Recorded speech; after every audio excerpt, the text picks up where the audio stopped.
Las señales del mercado, la trastienda del poder, los personajes claves del mundo empresarial y, ¿por qué no?, innovación, startups y tiempo libre. Por la 100.1, un espacio para conversar e informarse. Esto es DF en Infinita, una presentación de Tech. En el mundo de la minería, el mundo debe estar primero.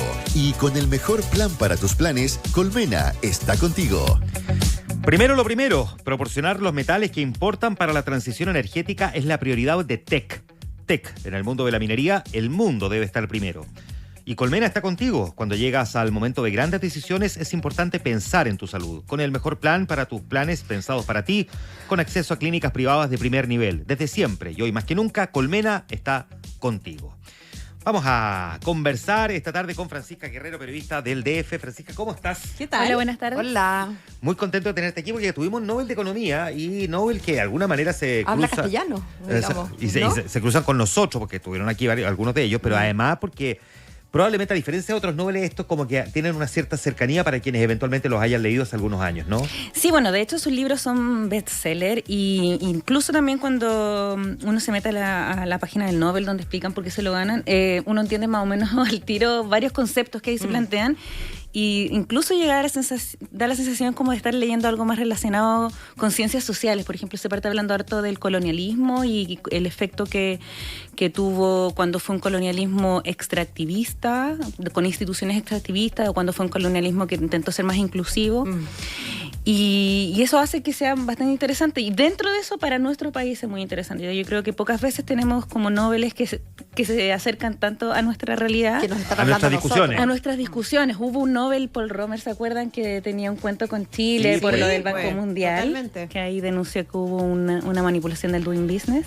Pero eso era un cuento muy lejano a lo que en realidad lo hizo a él ganar el Nobel. En cambio, ahora el trabajo que desarrollaron particularmente Acemoglu y Robinson en ¿Por qué fracasan las naciones? Ya ahí en ese libro hay varias menciones a nuestro país. Y estos autores han seguido la discusión en Chile, han aparecido en prensa hablando mucho, por ejemplo, a partir del estallido social. Uno va encontrando diferentes entrevistas en diferentes momentos. Así que en ese sentido es súper interesante. Yo creo que también revisar esa obra porque conversa mucho con los debates que se están dando hoy día. Y sobre todo hoy día que se está recordando mucho todo lo relacionado con el estallido. Y cuando uno intenta ir más a las razones estructurales, creo que ellos hacen un análisis bastante interesante. Miremos ese análisis entonces, Sí. qué es lo que ellos plantean y por lo cual finalmente son reconocidos por ese trabajo. Claro, mira, yo creo que hay dos obras que justifican este premio Nobel. La primera, me gustaría partir al revés, porque la primera es la Poder y Progreso, nuestra lucha milenaria por la tecnología y la prosperidad, donde está más bien el trabajo de Acemoglu con Johnson, que es el tercer Nobel, Simon Johnson, y ahí ellos ahondan en el tema tecnológico y cómo miran procesos anteriores. Por ejemplo, la revolución industrial dicen que al principio solamente favoreció a los que tenían más capital y la clase trabajadora fueran quedando atrás, y ellos temen que el desarrollo tecnológico actual con la inteligencia artificial vaya a tener una situación similar. Ya. Esa es una obra a buscar si se quiere conocer más el trabajo de los Nobel. Y la otra es la que ya hacíamos referencia, que es ¿Por qué fracasan las naciones?, que fue publicada en 2012 de Acemoglu y Robinson. Y es interesante porque ellos ponen el énfasis en las instituciones. Como la fortaleza de las instituciones, y no cualquier instituciones, sino que ellos hablan del concepto de instituciones inclusivas, que son aquellas que tienen ciertos principios, que respetan el Estado de Derecho, que tienen estabilidad y que tienen participación política en términos democráticos. Y fue en ese contexto donde Chile aparece destacado dentro de este libro, o mencionado en varias ocasiones de manera positiva. Ellos destacan a las instituciones en Chile, hacen un recorrido por el proceso que vivió Chile en dictadura y destacan cómo las instituciones democráticas post-dictadura permitieron a Chile niveles de crecimiento, reducir la pobreza, la desigualdad, aunque de todas maneras como que se hacen cargo de algunas como debilidades que tienen que ver justamente con que se redujo la desigualdad económica, pero de todas maneras persiste como una característica también de varios países latinoamericanos, y también hacen referencia a la concentración económica en Chile. Entonces, como que destacan su ejemplo con otros países como Corea del Sur, en el caso africano con Botsuana, pero también reconocen ciertas debilidades que son justamente en las que profundizan cuando distintos periodistas de distintos medios los fuimos a buscar para que nos dieran su opinión sobre lo que estaban viendo a propósito del estallido social. Que no es en estricto rigor un descubrimiento propiamente tal de ellos, sino que más bien lo que hacen es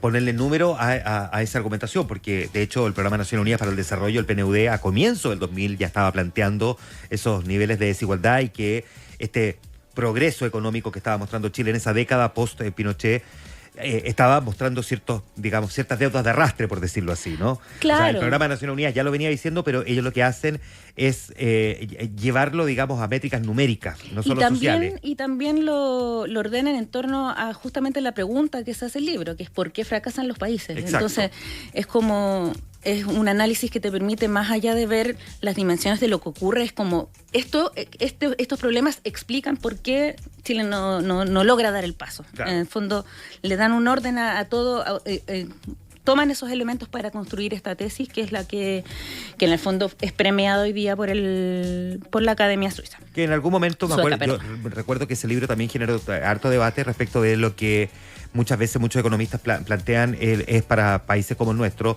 la famosa trampa al ingreso medio, ¿no? Del país, de cuando quiere dar el desarrollo, el salto al desarrollo pleno, y finalmente se encuentra con que quedó atrapado en ciertas cosas que le impiden pegar ese salto y que de hecho intentan el salto y a veces quedan más abajo, que probablemente es lo que le ha pasado a Chile, ¿no? Porque antes estábamos mejor que lo que estamos hoy día. Claro, bueno, ellos, para ir como directamente a lo que ellos plantearon, por ejemplo, a propósito del estallido social, son como bien categóricos, de hecho.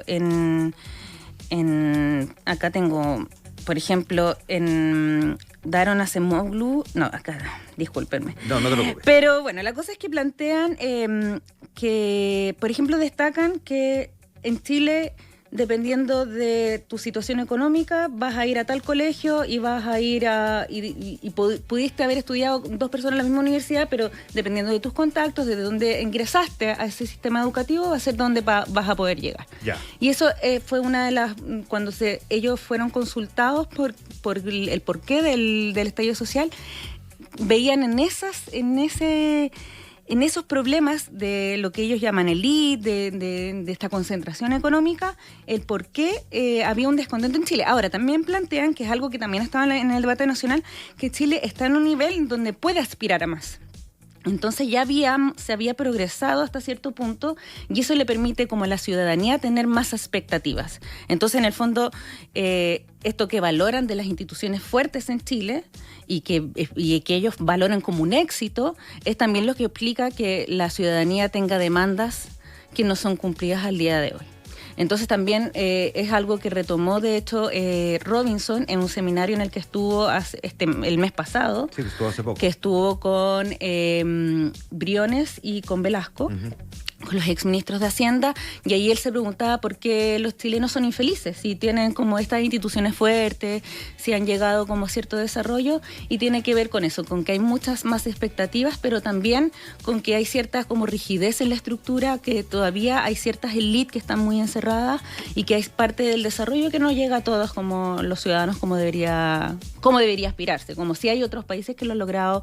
Bueno, ellos siempre destacan más el caso de Corea del Sur. Eso te iba a decir, porque no es que solo hablen de Chile, también citan el caso de Corea del Sur, que muchas veces es un país con el que solemos nosotros mismos compararnos también en algunos aspectos.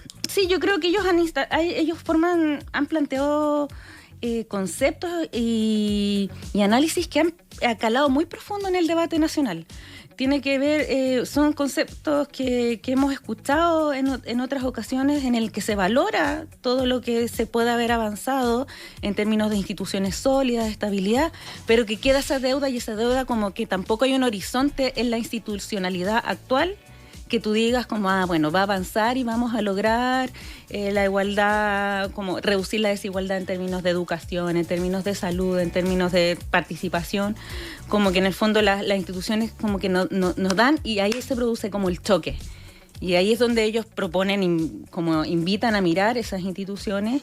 Ellos igual, particularmente Robinson, estuvo siguiendo el debate constitucional.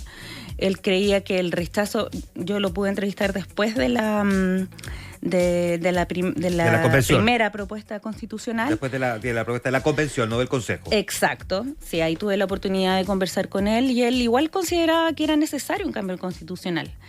Sí, no consideraba que el que fuera un rechazo fuera un fracaso, porque en el fondo daba cuenta de que Chile estaba buscando alternativas de cómo seguir avanzando. Pero sí él creía en ese momento, al menos, en ese momento del debate nacional, que era importante buscar por esa vía algún cambio a estas instituciones que están rígidas, que te permite, o sea, como que donde hay una élite súper sólida, súper concentrada, que no permite como que el progreso fluya en el fondo. Claro, que probablemente es lo que coincide buena parte de la clase política. Yo creo que la clase política coincide en que efectivamente hay que hacer cambios institucionales. El problema es que haberlos agrupado todos, digamos, en una transformación constitucional, que era muy amplio, nos derivó en un primer rechazo y en un segundo rechazo, porque el péndulo se movió de un lado al otro en distintos cambios constitucionales.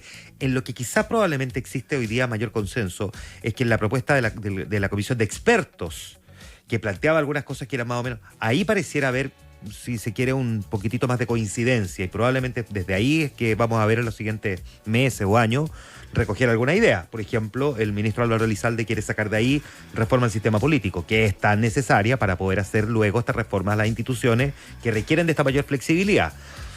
Claro, yo creo que siento que avanza además esas reformas a pasos análogos en un mundo que está digital. Hoy día Juan Pablo Luna, en una entrevista que le hicimos en la mañana, decía algo que me hacía tanto sentido. Tenemos un Estado que está horquillado y que ha perdido poder por arriba y por abajo. Por abajo, tomado por organizaciones del crimen organizado, que reemplazan muchas veces al Estado en muchos sectores sociales, en comunas, en sectores de privado, en sectores más pobres. Entonces el crimen organizado reemplaza al Estado, o al menos cohabita con el Estado.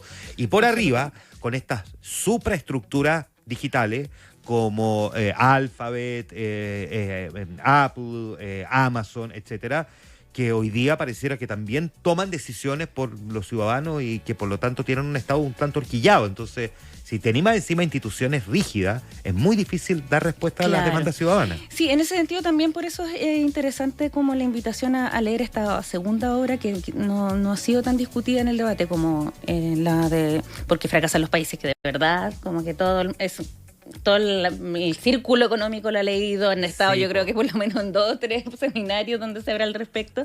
Y muchos políticos citando además lo que decían. Claro, pero esta otra también es bastante interesante y habla de problemas del futuro también. Y de hecho, uno de el autor, también se refirió a Chile sobre esta obra y también veía que había alguna dificultad en Chile a la hora de que ese desarrollo y también incluso las innovaciones que están participando de este desarrollo tecnológico también de nuevo se mantiene en cierta élite.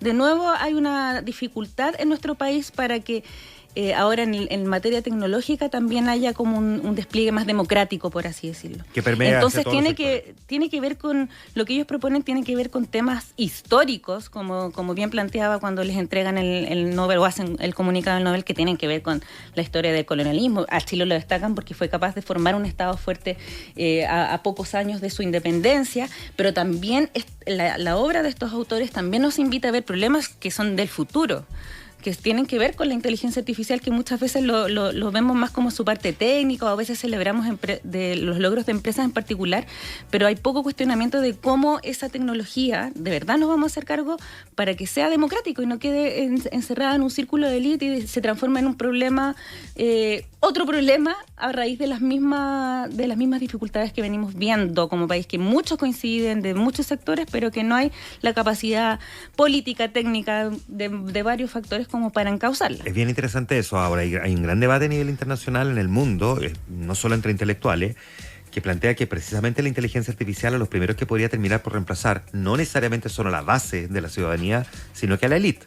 Y que termine siendo la élite la primera reemplazada por la inteligencia artificial. Hay quienes ya están planteando que la inteligencia artificial puede llegar a un nivel de desarrollo que en muy pocos años pueda terminar escribiendo legislaciones, porque entienda mejor que otros cuáles son los reales problemas que tienen las sociedades y defina legislaciones con grados de precisión mayores que un parlamento, y que lo haga con, digamos, no solo mayor precisión, sino que también mayor rapidez. Imagínate lo que puede llegar a ser un congreso de inteligencia artificial. Bueno, de hecho, Simon Johnson, que es el que hace este trabajo con Acemoglu, destaca que uno de que fue un caso súper bullado el tema de los guionistas, ahí los que están más preocupados no es el guionista joven, porque el guionista joven, él comenta que va a ser convocado para corregir el guión que hizo la inteligencia artificial. Exacto. Y el que va a quedar desplazado es el que tiene 30 años de experiencia y el que obviamente cobra más.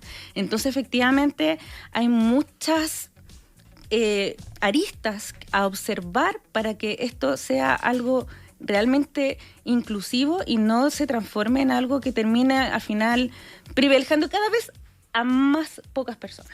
Vale la pena leer las obras de los ganadores del Premio Nobel de Economía, porque a diferencia de otros, estos probablemente tienen ese componente social que hacen un poco más, si se quiere, digerible o menos árido el entender su teoría. Es completamente legible todo lo que ellos escriben y de verdad hay como una mezcla de economía con ciencias sociales que yo creo que enriquece su trabajo justamente por eso, porque lo vamos a poder entender, no vamos a tener que estar tanto con la calculadora al lado para poder descifrarlo. Esos libros con demasiado gráfico hay gente que le arranca. Y sobre todo, importante que lo lean quienes están haciendo política pública, porque hay hartas claves ahí que ayudan como a abrir un poco, salir de como la pelea chica y mirar como dónde pueden haber alternativas.